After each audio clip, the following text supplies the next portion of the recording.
siapa tokoh baik Indonesia maupun dunia yang sangat mempengaruhi Mbak Mary dan mengapa beliau mempengaruhi Mbak Mary? Wow. Satu orang yang sangat berpengaruh untuk Mbak Mary. Satu ya. Kalau satu susah jawabnya karena di setiap bagian dari hidup saya ada orang yang sangat mempengaruhi. Ya contohnya kalau zaman dulu banget yang membuat saya bangkit, saya baca buku Tony Robbins. Ya karena dulu kan belum kenal orang-orang sukses, taunya lewat buku dan buku itu menginspirasi saya untuk bangkit. Ya itu Tony Robbins.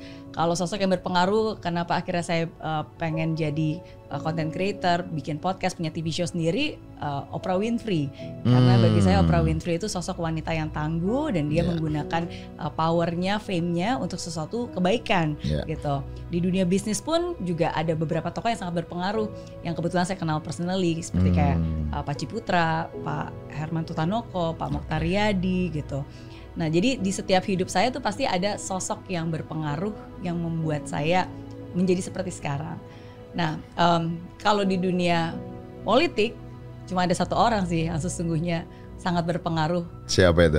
Yaitu Pak Agus Harimurti Yudhoyono. Karena beliaulah yang berhasil menggerakkan saya untuk mau melangkahkan kaki terjun ke dunia politik. Sesuatu hal yang gak pernah saya pikirkan dan saya bayangkan sebelumnya.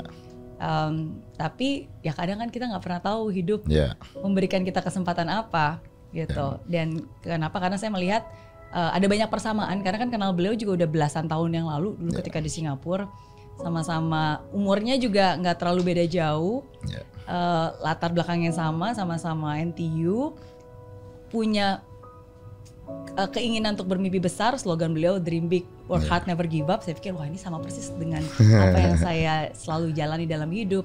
Ya tapi saya melihat beliau sungguh-sungguh bukan hanya punya kapasitas sangat cerdas, tapi juga punya integritas. Terbukti di saat belum juara tapi nggak pernah merasa kalah, tapi justru punya jiwa kesatria untuk terus memperjuangkan apa yang diyakininya benar. Ya, dan bersyukur sih itu satu hal yang kalau nggak karena beliau saya mungkin nggak akan pernah memberanikan untuk melangkahkan kaki untuk melangkah di dunia yang baru ini.